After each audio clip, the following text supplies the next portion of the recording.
Bom dia, queridos. Graça e paz. Sexta-feira, chegando mais um final de semana. E se você chegou até aqui esse dia, podemos dizer Ebenezer. Até aqui tem nos ajudado o Senhor. Louvado e engrandecido seja o nome desse Deus glorioso. Esse Deus que tem se manifestado grandioso em nossas vidas. Amém? Vamos orar então, falar com Deus, com esse Deus maravilhoso, glorioso, Criador dos céus e da terra. Deus santo, vivo, poderoso, Deus, Criador dos céus e da terra. Obrigado, Pai. Obrigado por mais um dia de vida. Obrigado pelo descanso da noite. Obrigado por este ar que respiramos. Obrigado pela água que bebemos. Obrigado pelo alimento sobre a mesa. Obrigado pelo homem do campo que planta o grão e colhe o fruto.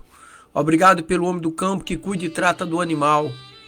Obrigado, Deus, pelo alimento sobre a mesa. Deus, em tuas mãos eu coloco a minha vida, a vida da minha família, dos meus parentes, meus amigos, a vida da comunidade cristã da qual eu faço parte.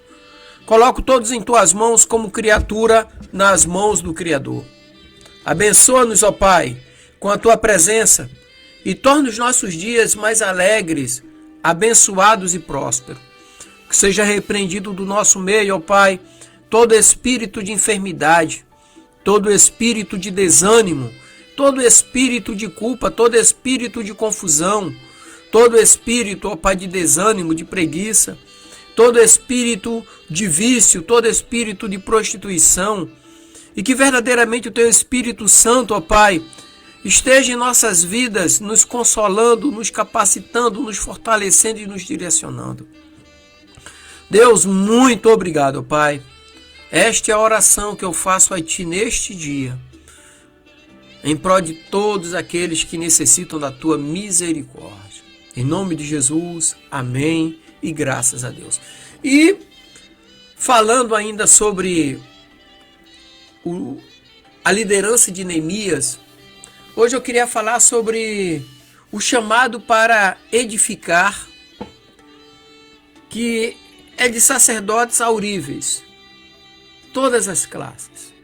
O versículo-chave que eu quero ler é Neemias 3, capítulo 3, versículo 5, que diz assim: E ao lado deles repararam os tecoitas, porém os seus nobres não meteram o seu pescoço ao serviço do seu senhor.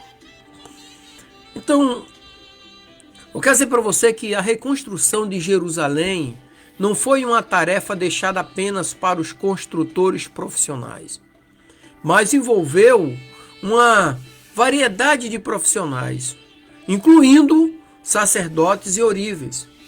Então, essa diversidade de trabalhadores reflete a natureza inclusiva do reino de Deus. E assim como Paulo nos lembra em 1 Coríntios, capítulo 12, do versículo 12 ao 27, cada membro do corpo de Cristo desempenha um papel crucial, fundamental na edificação da igreja, na comunhão da igreja. Lembrando para você que igreja vem da palavra grega eclésia, que significa reunião, assembleia, é o povo reunido. É quando Jesus diz assim: quando houver dois ou mais reunidos em meu nome, eu estou. O verbo é no presente, eu estou presente. Então tem que haver uma reunião, a reunião de pessoas que tratam do reino de Deus é a igreja. Eu comentei com vocês outro dia, alguém chegou para mim e falou: não, mas eu sou a igreja. Eu digo: não, a pessoa individualmente ela é o templo do Espírito Santo, mas quando houver dois ou mais, aí a igreja está formada. Não é a denominação. Muitos acham que é a denominação, não é a denominação. Denominação não salva, quem salva é Jesus.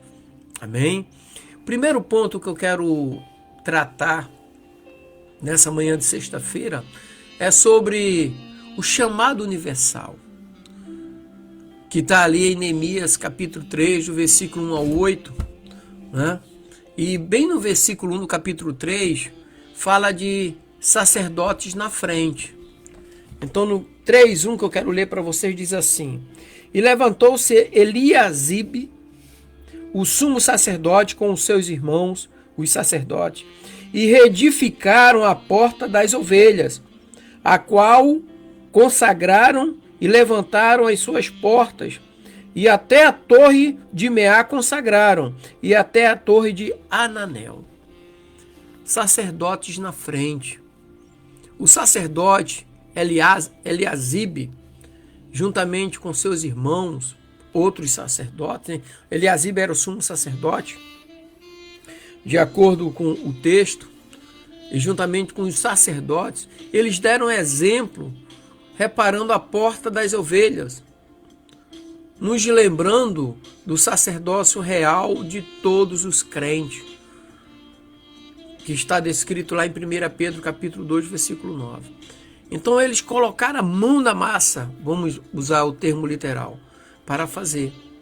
E no versículo 8, diz assim: Ao seu lado reparou Uziel, filho de Araías, um dos ourives, e ao seu lado reparou Ananias, filho de um dos boticários, e fortificaram a Jerusalém até ao muro largo. O versículo 8 fala de diversidade de profissionais, ou seja, de ourives a perfumistas. Embora eles não eram construtores, não serem construtores, mas eles se juntaram à obra. Dessa forma, eles estavam demonstrando que todos nós somos instrumentos nas mãos de Deus. Paulo retrata bem isso quando ele escreveu à igreja de Éfeso, aos Efésios, capítulo 4, versículo 11 e 12. Todos nós somos instrumentos, ferramentas no reino de Deus, nas mãos de Deus. Deus nos usa como Ele quer, da maneira que Ele quer, onde Ele quer.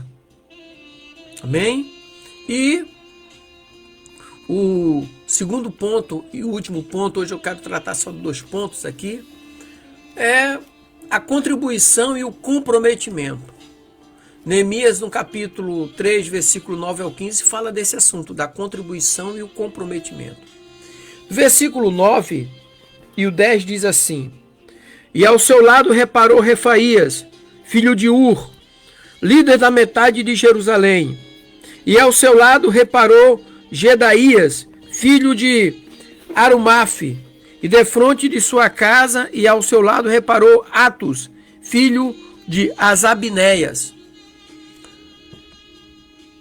Então, líderes de diferentes partes de Jerusalém participaram ativamente. E esse participar ativamente demonstra a universalidade do chamado ao serviço, do chamado a trabalhar para o reino de Deus, contribuir no reino de Deus com a mão de obra, com a parte profissional. Isso é interessante demais, porque o livro de Neemias traz informações práticas para o dia a dia, para pessoas que querem se envolver no reino de Deus. Isso que nós estamos fazendo aqui pela manhã, por exemplo.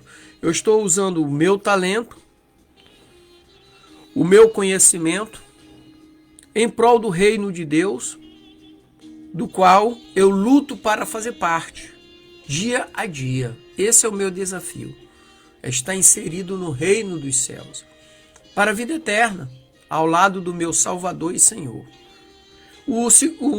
E dentro ainda da contribuição comprometimento, no versículo 12 do capítulo 3 de Neemias diz assim: E ao seu lado reparou Salum, filho de Aloés, líder de outra meia parte de Jerusalém, ele e suas filhas. Existe a necessidade de todos estarem juntos, no mesmo propósito, lutando do mesmo lado. Então, mesmo aqueles com habilidades não diretamente relacionadas à construção, como Salum e suas filhas, mesmo assim eles se envolveram. E esse sentido que Salum e suas filhas se envolveram, mostra ali e ecoa aquela exortação de Paulo de que todos os membros são necessários. Romanos capítulo 12, versículo 4 e 15. E eu falei aqui ontem, né? Nós temos as mãos, 5 dedos, cada um tem a finalidade. Esse daqui não é melhor do que esse. Se um dedo sai da mão, faz falta. Né? Então todos nós somos importantes porque cada um de nós temos um papel vital no reino de Deus. Para isso que ele nos chamou. Enquanto nós estamos caminhando rumo à salvação, e essa caminhada é árdua, é dura. Nós temos desafios no dia a dia que se levantam na nossa caminhada e nós temos que transpor esses desafios. Assim foi a construção de Jerusalém, a reconstrução de Jerusalém. Todos se juntaram e enfrentaram os desafios juntos. Eu acho interessante a história aqui de Salum e suas filhas, que se envolveram diretamente na obra de Deus. Colocaram a mão na massa, não ficaram olhando cheio de teorias. De longe eles foram fazer, se juntaram. Então eu quero concluir aqui nessa manhã dizendo para você que cada pessoa, independentemente de sua posição ou profissão, é vital no plano de Deus. Cada um de nós somos vitais no plano de Deus, somos chamados para servir.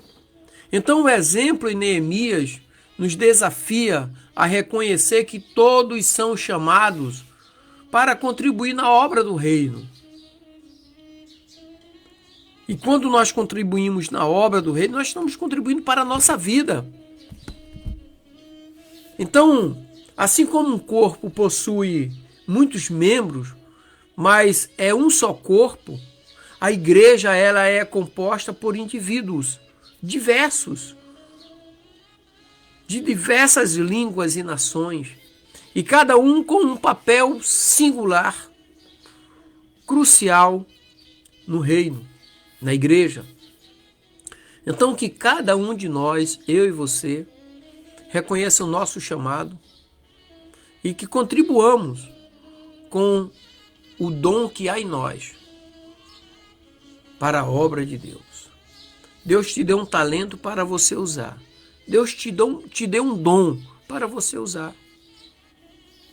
O seu dom é diferente do meu, mas no reino de Deus nos transformamos numa ferramenta vital para o crescimento, para a ampliação do reino de Deus aqui.